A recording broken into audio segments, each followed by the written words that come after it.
Ok, pessoal, muito boa noite a todos. Dando sequência então aos nossos encontros aqui em nosso espaço Caminho da Luz, o tema que nós vamos abordar hoje é a Arca de Noé aquariana. O que vem a ser isso?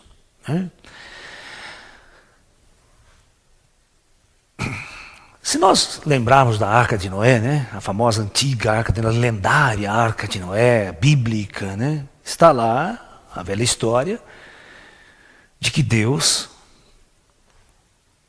querendo exterminar toda a vida no planeta, né, avisa Noé de que irá inundar toda a terra. E pede para Noé construir então a chamada Arca da Salvação. Uma lenda. É óbvio que esse termo Arca de Noé, como está na Bíblia, é uma coisa extremamente ilusória, né? Ninguém iria construir uma barca, colocar um casal de cada animal, não ia dar certo, não ia funcionar. Na verdade, essa tradição, essa antiga tradição, né, é um fato que realmente aconteceu. Houve realmente em determinados locais do planeta uma grande inundação. Isso aconteceu 10.000 anos antes de Cristo, aproximadamente.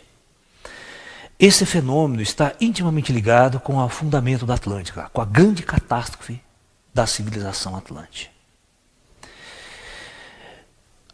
Claro que 10.000 anos depois, ou seja, o próprio quando Moisés vai escrever, né, a sua Gênese, por volta de 1000 e tanto antes de Cristo, e também todos os povos da antiguidade daquela época, na Mesopotâmia, o Antigo Egito, os gregos, os chineses, os indianos, todos esses povos, indiretamente, tinham acesso a resquícios da história antiga do planeta Terra, mas não perfeitamente. Eles recebiam ideias simbólicas. Então todos os povos antigos tinham ideia de que houve uma grande destruição lá atrás. Houve um grande problema de invasão das águas, uma mudança climática violenta no planeta, que em determinadas regiões do planeta, né, ele foi totalmente destruído. Né? E na época da Atlântida, os grandes mestres atlânticos, sabendo que a Terra iria passar por um gigantesco cataclisma, esses cientistas bolaram bases de preservação em locais seguros.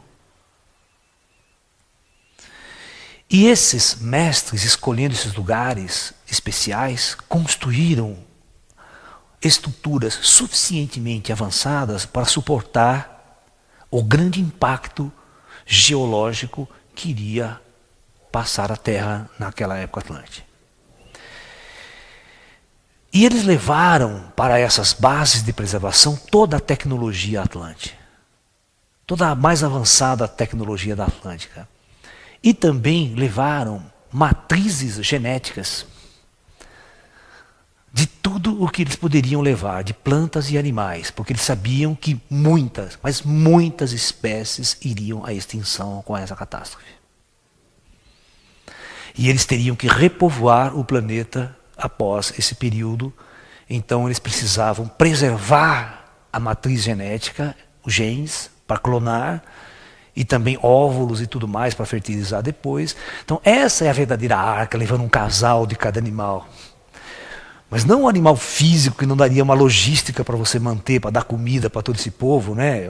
Ainda nem comida para a gente, numa situação de crise dessa, a gente vai conseguir armazenar suficientemente por um período de 1 a 2 anos, 3 anos, às vezes você tem que ficar abrigado, porque o planeta lá fora vai estar insuportável.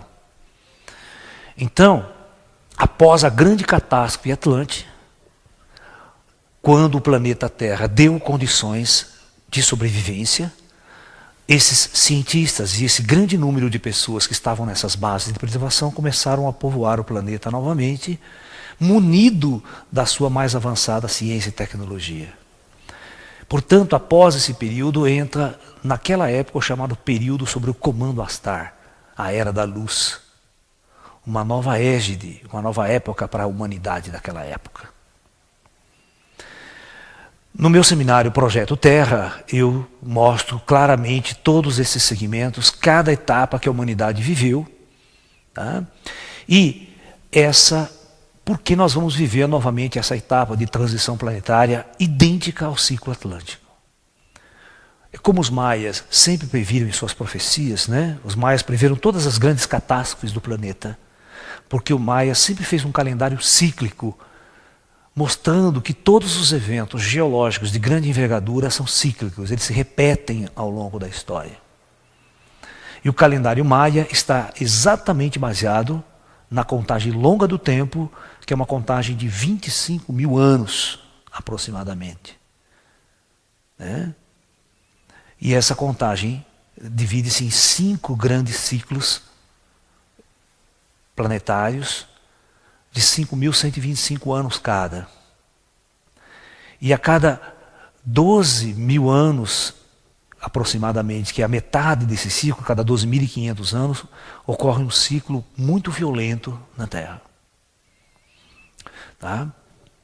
Portanto, os grandes profetas da antiguidade, como Nostradamus, João Evangelista, todos os grandes profetas que tinham acesso ao acástico do planeta, que tinham acesso ao grande comando do planeta, esses comandos siderais mostraram a esses videntes, a esses paranormais, o caminhar da história. Porque tudo está programado, tudo está preparado dentro de uma ordem maior.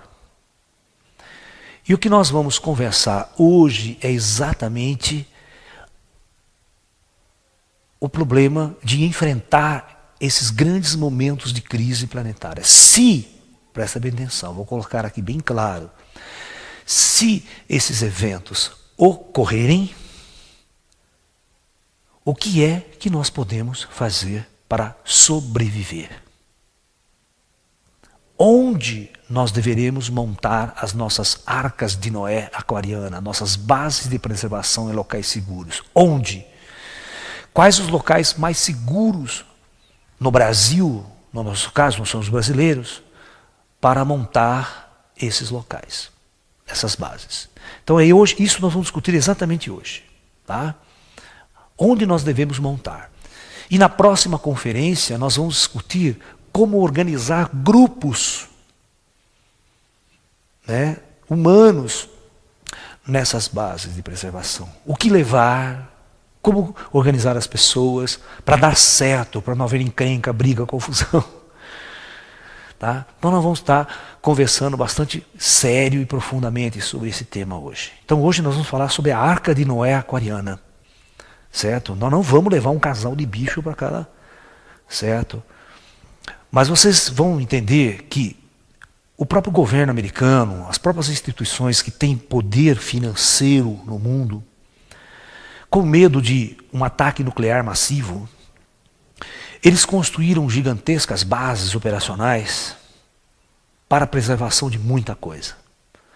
Eles têm guardado, né, os próprios Mormons, a Igreja dos Mormons, por exemplo, construiu uma base nos Estados Unidos, uma base nuclear nos Estados Unidos, e levou para essa base toda a cultura humana que eles puderam levar. Eles têm uma das maiores bibliotecas microfilmadas da humanidade, certo? Eles têm lá um alojamento para mais de 3.000 pessoas suportarem com alimento guardado para mais de 5 anos, sem sair da base. Eles gastaram na época, isso aí eles fizeram mais de 30 anos atrás, eles gastaram 250 milhões de dólares na época. E a Suécia, por exemplo, é um país que tem abrigo nuclear e abrigo para esses eventos para toda a sua população. Toda a sua população. E eles têm estocado comida para mais de 3 anos para toda a sua população nesses abrigos nucleares. E os abrigos são tão grandes que tem cinema, tem shopping, tem tudo, para o indivíduo não se sentir durante 3 anos que está preso, por exemplo. Até as condições ambientais do planeta melhorarem e eles poderem voltar à superfície. E esses países ricos, muito ricos, com medo desse holocausto nuclear principalmente, não, eles não estão com medo, por exemplo, do holocausto geológico planetário, apocalipse planetário. Não. O problema deles foram em cima do evento nuclear, que era um risco claro, objetivo, lógico, racional. Mas aí, eles sabendo que uma guerra em larga escala poderia levar o planeta à extinção, né, eles realmente construíram e levaram grande parte do conhecimento humano, de tecnologia, computadores, livros, e selecionaram, né, pessoas especiais para levar nessas bases. Outros países, por exemplo, a China, ela possui, embaixo de Pequim, a segunda Pequim. Não sei se vocês sabem disso, mas Pequim tem uma segunda Pequim a mais ou menos uns 100 metros de profundidade abaixo. Todos abrigos nucleares construídos para a população da cidade. E esses abrigos foram construídos com pá e picareta por cada cidadão. Se o cidadão tivesse a lojinha dele aqui em cima, na rua, ele era obrigado a trabalhar 6 horas por dia para escavar um abrigo embaixo da sua loja. Existia um projeto do governo, e a rua que estava aqui em cima, o governo reproduziu a rua mais ou menos 50, 70 metros abaixo. Com toda a infraestrutura para os negros sobreviver durante muito tempo. Os Estados Unidos também possuem governamentalmente grandes locais seguros para eventos de grandes catástrofes, né? Tem um filmezinho que dá uma ideia geral mais ou menos como funciona isso, que é O Impacto Profundo, que conta a história da queda de um asteroide na Terra. O governo detecta, não tem como desviar, eles vão tentar mandar míssil, mas no fundo... E aí eles fazem o seguinte, eles têm uma base operacional, mas só cabe, por exemplo, 10 mil pessoas. Quem é que vai ser sorteado para sobreviver? Então o governo faz realmente uma escolha extremamente específica, levando as pessoas que poderão gerar uma nova civilização após a catástrofe. Então leva os grandes cientistas, os grandes engenheiros, médicos, toda uma classe especial de pessoas que poderão dar continuidade à cultura e tecnologia e ciência da civilização. Aquelas pessoas, vamos supor, que são mais ou menos supérfluas da civilização, vai ficar aí para ser bucha de canhão, né? Vai ficar para fora do abrigo e vai se lascar. E agora nós, hein, gente? Brasil, cara, Brasil. Fala para mim, nós vamos ter que construir o nosso abrigo Tupiniquim. A nossa arca de Noé Tupiniquim com folha de bananeira. Quem é que tem $1 milhão para investir na construção de uma base? Qual grupo realmente leva a sério essas questões esotéricas para investir dinheiro nisso?